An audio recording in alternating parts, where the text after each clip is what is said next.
নমস্কার বন্ধুরা, আজ আমি তোমাদের একেবারে দোকানের স্বাদে বানিয়ে দেখাবো মটর পনিরের রেসিপি। তো চলুন রেসিপিটা দেখে নেওয়া যাক। আমি এখানে 250 গ্রাম পনির নিয়েছি, আর পনিরটাকে আমি এখানে দুখণ্ড করে নেব। আমি রূপা, ব্লগস উইথ রূপা চ্যানেলে আপনাদের সবাইকে স্বাগত জানাই। যদি আজকের এই রেসিপিটা তোমাদের খুবই ভালো লেগে থাকে তাহলে অবশ্যই ভিডিওটিতে একটি লাইক দিয়ে কন্টিনিউ করবেন। তো চলুন আজকের রেসিপিটা দেখে নেওয়া যাক। আমি এখানে গ্যাসেতে একটা ফ্রাই প্যান বসিয়ে দিয়ে দিয়েছি একটু তেল, আর তেলটা একটু গরম করে নিয়ে আমি পনিরটা যে দুখণ্ড করেছিলাম সেই পনিরটাই আমি বড় বড় করে কেটে নিয়েছি। সেই দুটো খণ্ড আমি আগে তেলে ভেজে নেব, আর এপাশ ওপাশ দুটো পাশই একটু সময় নিয়ে 1 মিনিট করে ভেজে নেব।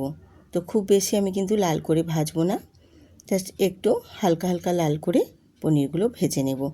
আর আমি তোমাদের দেখিয়ে দিচ্ছি, দেখো কীরকম পর্যায়ে ভেজে নেব। ঠিক এইরকমই হালকা হালকাভাবে আমি ভেজে নেব। খুব বেশি পনির ভাজলে পনিরটা হার্ড হয়ে যায়। খুব বেশি পনির কিন্তু ভাজতে নেই, হালকা করে ভেজে নিতে হয়। আর আমার এখানে তেলটা একটু বেশি পরিমাণেই পড়ে গেছে, তোমরা একটু অল্প তেল দিয়ে ভেজে নিবে, না হলে তেলটা গায়ের মধ্যে ছিটকে আসবে। আমি একেবারেই তেলটা দিয়ে দিয়েছিলাম, তার জন্যই আমার একটু অসুবিধে হয়েছিল। তোমরা অল্প তেলের মধ্যে ভেজে নেবে পনিরগুলো। আমি পনিরগুলো ভেজে তুলে নিয়েছি। তো পনিরগুলো একটু ঠান্ডা হতে থাক, এপাশে আমি একটা মশলা রেডি করে নিচ্ছি। আর মশলা রেডি করে নেওয়ার জন্য আমি আবারও একটা ফ্রাই প্যানে 1 চামচ তেল দিয়ে তার মধ্যে 1 চামচ জিরে ফোড়ন দিয়েছি, আর 4-5টে কাঁচা লঙ্কা দিয়েছি। দিয়ে এবার ফোড়নটা একটু ভাজা ভাজা করে নিয়ে আমি দিয়ে দিয়েছি কয়েক টুকরো ক্যাপসিকাম আর কয়েক টুকরো আদা কুচি দিয়ে আবারও একটু নেড়ে নেব। এপাশ ওপাশ করে একটু নাড়াচাড়া করে নিয়ে তারপর এখানে দিয়ে দেব বেশ কিছুটা কাজু বাদাম। এই রেসিপিটা কাজু বাদাম দিয়েই করব, একেবারে নিরামিষভাবে খেতে কিন্তু ভীষণ সুন্দর লাগবে। একেবারে দোকানের স্বাদই পাবেন এই বাড়িতে বানানো পনির মটরের রেসিপিতে। একেবারে দোকানের স্বাদ, দোকানের টেস্ট কেউ বুঝতেই পারবে না এটা বাড়িতে বানানো হয়েছে। এরপর আমি এখানে 2টো টমেটো দিয়ে দিলাম। 2টো টমেটো দিয়ে সামান্য অল্প একটু নুন দিয়ে নাড়াচাড়া করে আবারও একটু কষিয়ে নেব বা একটু ভেজে নেব। তারপর আমি একটু ঢাকনা দিয়ে ঢেকে দেব, যাতে টমেটোগুলো বেশ তাড়াতাড়ি একটু নরম হয়ে যায়। ঢেকে দিলাম। ঢেকে দিয়ে কিছুক্ষণ পর আমি আবার ঢাকনাটা তুলে তারপর আবার একটু নেড়েচেড়ে কষিয়ে নিচ্ছি। দেখো টমেটোগুলো বেশ নরম হয়ে গেছে, আর খুব বেশি নাড়াচাড়া করব না। এবারে আমি এটাকে নাবিয়ে নেব। নাবিয়ে একটু ঠান্ডা করে নেব। ঠান্ডা করে আমি এবার এটাতে মিক্সিতে দিয়ে খুব ভালো করে একটা মিহি পেস্ট বানিয়ে নেব। তো আমি গ্যাসটা অফ করে দিয়েছি, নাবিয়েও নিয়েছি। একটু ঠান্ডা হয়ে অপেক্ষা করব। ঠান্ডা হয়ে গেলে এবার আমি এটা মিক্সিতে নিয়ে নেব। আর আমার ঠান্ডাও হয়ে গেছে। এবার এটাকে আমি মিক্সিতে মিহি একটা পেস্ট বানিয়ে নেব। তার জন্য আমি মশলাটা মিক্সিতে নিয়ে নিলাম। দিয়ে যদি প্রয়োজন হয় অল্প একটু জল দিয়ে মিহি পেস্ট বানিয়ে নেব। তো আমি পেস্টটা বানিয়ে নিয়ে তারপর চলে এসেছি। দেখো একটু অল্প সামান্য জল লেগেছিল, আমি একটু জল দিয়ে পেস্টটা বানিয়ে নিয়েছি।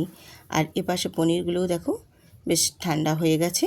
এবারে আমি পনিরগুলোকে কিউব কিউব করে কেটে নেব। তো আমি একটু বড় সাইজের করেই কেটে নিচ্ছি, যাতে পনিরগুলো বেশ দেখতেও ভালো লাগবে, আর যখন খাবার সময় মুখে পড়বে খেতেও বেশ ভালো লাগবে। এরকমভাবে আমি পনিরগুলো দেখো বেশ কিউব কিউব করে কেটে নিয়েছি। কেটে এবার আমি একটা প্লেটে তুলে নিচ্ছি। এরপর ওই পনির ভাজার তেলেই আমি ভেজে নেব আলু। আর এখানে আমি 2টো মিডিয়াম সাইজের আলু দিয়েছি। তোমরা এখানে আলুটা না দিতে চাইলেও না দিতে পারো, কিন্তু একটু সামান্য আলু দিলে কিন্তু বেশ ভালোই লাগে। আর আলুটাও একটু আমি হালকা করে ভেজে নেব। যেই পর্যায়ে ভাজবে ভাজাটা যেন একদম সাদা সাদা টাইপের হয়, লালচে ভাব যেন না একদমই আসে। এই যেরকম আমি ভাজছি ঠিক এইরকমভাবে ভেজে নেবে, তাহলে আলুগুলো বেশ দেখতে ভালো লাগবে। আমি একদম সাদা সাদার মতো করেই আলুগুলো ভেজে নিয়েছি। এবারে ওই তেলের মধ্যেই আমি দিয়ে দেবো গোটা গরম মশলা আর কয়েকটা গোটা গোলমরিচের গুঁড়ো দিয়ে ফোড়নটাকে একটু নাড়াচাড়া করে ভেজে নেব। বেশ একটা মিষ্টি গন্ধ বেরোলে সেই পর্যায়ে দিয়ে দেবো এখানে আমি মিক্সিতে বেটে নেওয়া মশলাটা দিয়ে এবার আমি মশলাটাকে একটু কষিয়ে নেব। তেলটা ফোড়নের মধ্যে খুব ভালো করে ভাজা হয়ে যাওয়ার পর তারপর কিন্তু মশলাটা অ্যাড করবে, তাহলে বেশ একটা সুন্দর মিষ্টি গন্ধ বেরোবে। এবারে আমি মশলাটাতে একটু সময় নিয়ে মিনিট দুয়েক একটু কষিয়ে নেব, যাতে করে মশলার একটা যে সুন্দর গন্ধ সেই গন্ধটা বেরিয়ে আসা পর্যন্ত। তারপর এখানে আমি কিছু গুঁড়ো মশলা অ্যাড করছি, যেমন কাশ্মীরি লঙ্কার গুঁড়ো আর হলুদের গুঁড়ো, আর দেবো এখানে স্বাদ মতো একবারে নুন দিয়ে দেব। দিয়ে আবারও আমি মশলাটা বেশ ভালো মতো কষিয়ে নেব।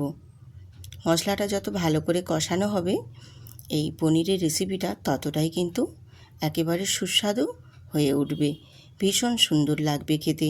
কেউ বুঝতেই পারবে না এটা দোকান থেকে কিনে আনা নয়, বাড়িতে বানানো হয়েছে। ভীষণ টেস্টফুল লাগে খেতে। দিয়ে এবার মিক্সিটা ধুয়ে আমি অল্প সামান্য একটু জল দিয়ে আবারও মশলাটাকে বেশ ভালো মতো একটু কষিয়ে নেব। এই রকম রেসিপি অনেকেই অনেক রকমভাবেই বানিয়ে খেয়েছেন, কিন্তু আজ আমি যেভাবে বানাচ্ছি সেম পদ্ধতিতে একবার বানিয়ে নেবেন, খেতে ভীষণ সুন্দর লাগবে।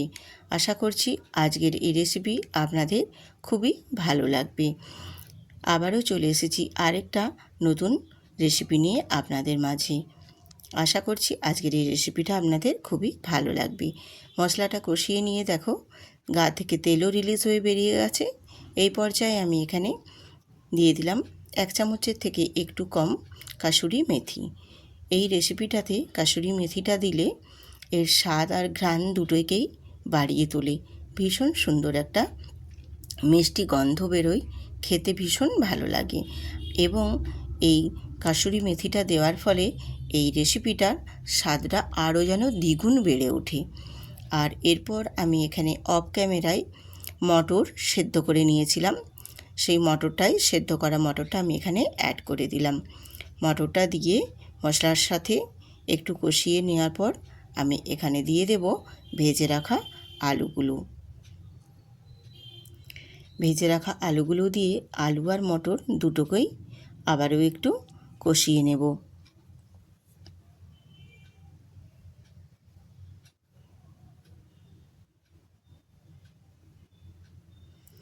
মটর আর আলুটা বেশ ভালো মতো কষিয়ে নেওয়ার পর এখানে দিয়ে দেব আমি ভেজে রাখা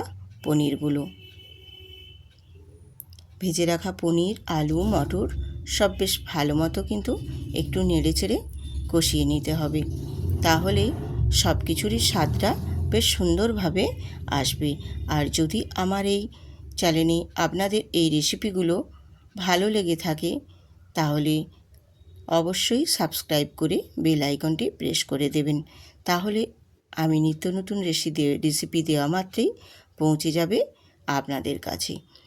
সমস্ত কিছুটা দিয়ে বেশ ভালো মতো দেখো একটু নাড়াচাড়া করে কষিয়ে নেওয়ার পর এখানে আমি উষ্ণ গরম জল অ্যাড করে দিয়েছি।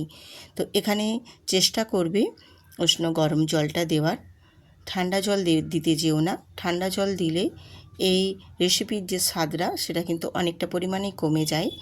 উষ্ণ গরম জলই দেওয়ার চেষ্টা করবে, তাহলে খেতে ভীষণ টেস্টফুল হবে। তো আমার দেখো তরকারিটা বেশ সুন্দরভাবে ফুটে উঠতে শুরু করে দিয়েছে।